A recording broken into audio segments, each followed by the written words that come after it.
Thank you, ladies and gentlemen. Welcome back to our session. I have a distinguished guest here with me, Managing Director of Accenture India, a leading global technology services and consulting company.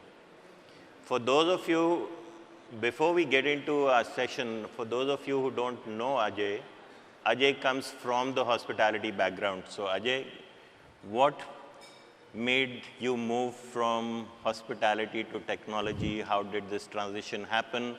Talk about your chuddy buddies. I believe they're in this room. I wish they were in the room right now because I'm going to call out a few. Outside. So first, thank you very much for having me here. It's truly great. You know, in the last 24 hours that I've been here, seen almost 4 generations of hoteliers. When I was with hotels, and I'll come to that, people we used to look up to as leaders, some of them were here. It was great to get introduced to them again. Then I would say next was my generation of hoteliers. Those are chuddy buddies. And in fact, we were just joking outside, some of the panelists in the next panel and me, we are batchmates. I think we should have had all together and done a first year college hostel mein kya kiya tha. It would have been a good discussion. But, and then of course the batch that got trained when we were in leadership positions, and then after that, of course, the new generation. So great to be here. So yes, did my IHM way back in 83, 86, was a chef, started my career as a chef with Oberoi School as my alma mater. Worked with them for 15 years, and then just one fine day. 15 years you worked in the hospitality industry before you moved to technology. Right. 86 to 2001, till I quit to join the IT industry, which was just about starting. And to your question, what made it happen? I think right time, right place. There was this new upcoming industry, which had, by the way, never seen what's a 24/7 operation and what's night shift, right? And the hoteliers and maybe army or the forces did some of that. So I guess that some of us made that move at that time work well. It wasn't seamless in any way, right? First 6 months, you were like drinking from the hose pipe. And then the true hotelier attitude of, I got this came, right? And the moment that comes, and that's the credibility, or that's the, what this industry really gives you. The confidence, even before that, I think this industry, the hospitality industry, what it taught me was that people is everything, right? Every business is a people business. If you can work with people, it doesn't matter which industry you are in, you'll be able to run it. And that mantra really stayed on.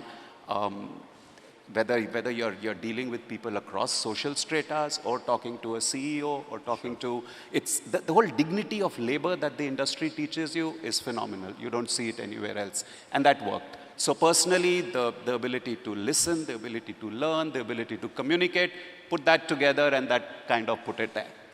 Professionally also, Ajay, one of course, I think Puneet spoke about it earlier, that this industry, the hospitality industry, has built an ecosystem around it. When I went into the IT services world, there was nothing. It was a cottage industries, right? In fact, there were no bylaws also for various things. We started building that, and that learning went along. During the pandemic, big time, right? All about care, hospitality came into play, and that was the learning. Lastly, now, as we are, looking at evolving the future of work, and, in our space, we are not back to office, right? If somebody's coming 2 days a week, it's very good, but it's less than that. So the nature of the office, the nature of work, everything is changing. And again, getting very close to hotel as such. So we did this huge design thinking sessions on what do people really want. And the net one-line outcome out of it was, in future, IT services offices will be 5-star banquet halls. That's what they want them to be, right? Morning breakfast will be there, then they want to do some work, then it'll be a little town hall, then there will be some training that'll happen, all in the same space. So that's my loop. It's right. Going around in circle. But very happy to be here. Lots of chuddy buddies. We'll talk about that later. Thank you so much for joining us here. So let's get into the topic in terms of digital disruption. What's your take on what's happening with all the disruption in the industry, whether you see it in the hospitality or across the industry? What are some of the things that you are doing or projects that you are handling? Okay. So about 10, 12 years ago, our then CEO, Pierre, had made this statement very boldly that every business will be a digital business going forward. Not many people listened to him at that time. They said, okay, digital, what do you mean by digital? In fact, we as an organization started investing in our own digital core, and we'll talk more about that. Now, the statement that we make is that every CEO will be a technology CEO, because every business is going to be a technology business, and it's true. In the sense that, one, of course, last 2 days you've heard enough about technology and AI coming into play. The recent Pulse Check survey actually says that today technology is the biggest business disruptor. It used to be at number 6 about a year ago. It's come to number 1. Why this has happened? Because I think in the last 10 years, the whole innovation that has gone in the technology space has completely changed it, right? We write our technology trends every year in January. Our CTO releases technology trends for the India, for the world. If you leave this year, and I'll come to that, in the last 10 years, it was about hardcore tech words that came into it, quantum computing or blockchain or digital or cloud. This is the first time now we are saying it is human by design. The word technology doesn't feature in technology trends today. It is becoming human by design. It's going to be so pervasive. It's going to be so generally present. It's going to be so fast that it's going to change people's level of productivity, right? And that's why it's going to be thinking like human beings. And the moment that happens, especially in this industry as well, that's going to change the way we all work, right? That's going to change the way workforce or even work really happens. And that's what we are forecasting, that going forward, human by design, thinking like a human being is going to be the trend in the industry. And you heard some example from Mr. Reddy yesterday, even today. It's there. It might take 2 to 4 years or 5 years from getting there, but that's there. And yes, you're right, the hero of the current show is Gen AI. We'll get to that. So can you give us some examples or some projects you may be doing within this space which are relevant for the people in this room from a hospitality perspective? No, so we could go. So look at it from being a super transformative mode of technology, right? One, it's going to be so well pervasive that it will take away we forecast 40% of tasks across industries will go away. And I'm not saying roles, I'm saying tasks intentionally, because the information will be available to you at such a fast pace that you will save time on that. Research that used to take 3 to 5 days is going to happen in 30 minutes. The mode of working is not going to be about, what should I say? It's not about human directed, it's human advised.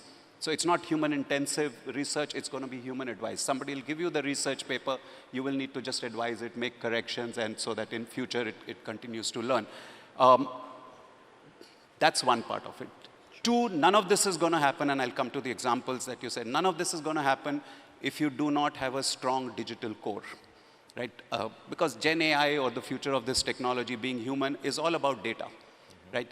The difference is that till now, process was generating data which we all stored.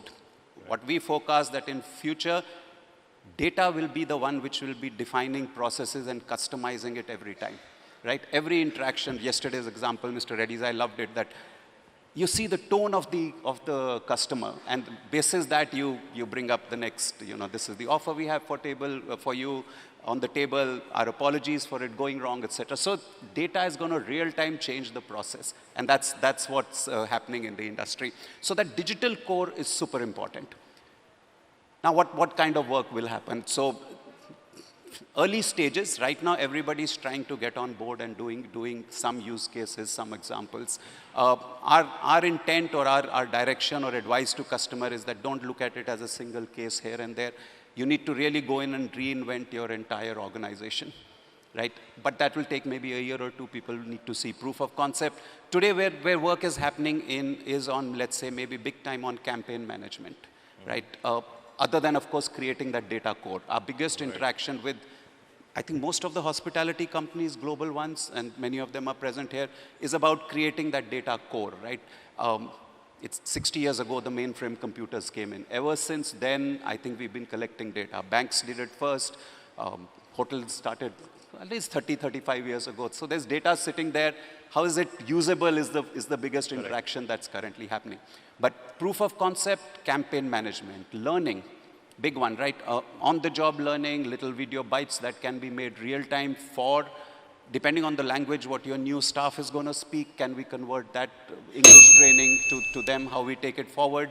All about, all the loyalty programs management, customer feedback, right? Every time that you get customer feedback, if the machine learning can work on it, learn from the human partner that it has, and improve the answer every time, is going to truly change your productivity or people's productivity. Sales, right? I just recently, and it's my industry example, but applies to everybody. Job description, CV, and the interview. The ability to put it together today takes us a couple of hours. Right. Right. Going forward, you could actually, after an interview, close the whole loop in less than 10 minutes. Right? Gen AI or ChatGPT will throw up a answer for you to say, hey, this was the job description, Ajay Mehtani's name matches, these are the things, you interviewed him, these are the 6 things, and it's listening, right? The transcribe, it goes through and says, these are the 5 things that Ajay spoke about, and they're a perfect fit. It gives you a scale on where to take it. So that's where we are heading with it. So how does the industry need to prepare for these changes? What should they do to make sure that they are aligned with all the changes that are happening? And I'm sure that they invest a lot of money in L&D and trainings and all of that. How does all of that look in the future? So our recommendation always is it has to be total enterprise. It has to be total enterprise reinvention in the sense that it has to be led at the C level. Correct? The commitment needs to come from there. Be very ready to, I won't call it be ready for the disruption, but use technology as an enabler over here. Right? It's, as I said, generally present, for everybody to use, productivity goes up. Start questioning every process, and when I say every process, it's about end-to-end, don't do it individually. It's very easy to feel good that the sales cycle will get smaller or campaign can be managed, but unless you really, to get the full bang for the buck, you need to look at it end-to-end. 3 categories, I would say. The work. Start questioning every process. Where can technology play a role? Where will it take you? AI was, as somebody said yesterday, AI was always there, and AI was about data and numbers. Gen AI brings language into it. You combine the two, hospitality industry could really get super productive, super effective, super, the reasoning behind everything you do will come in there. So work is one thing that we need to do.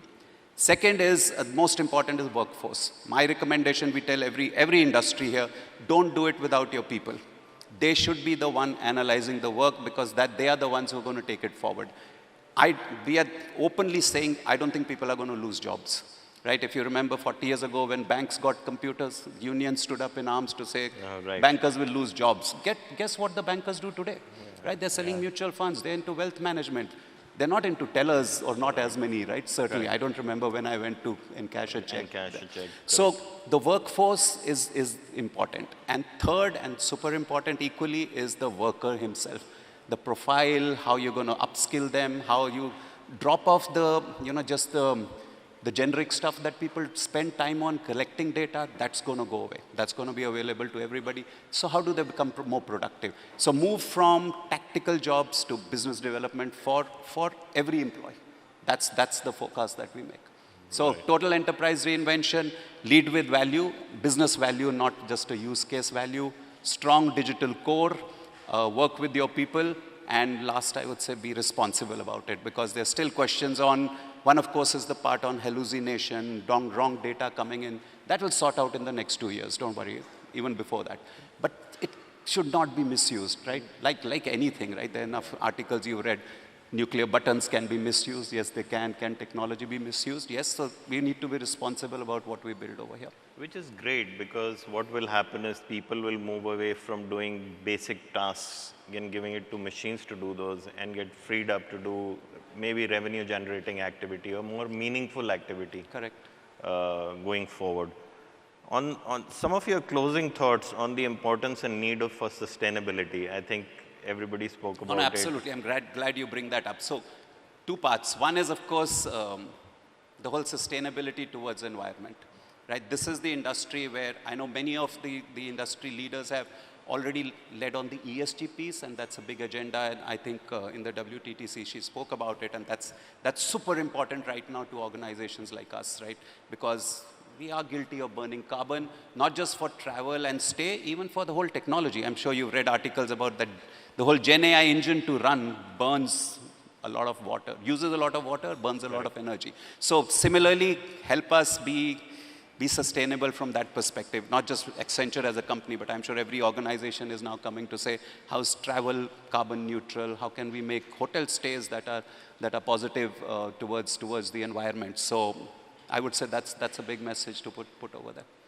Thank you so much, Ajay, for being with us today and sharing your thoughts on the future of what a digital world would look like in the future. Thank you so much. Thank you.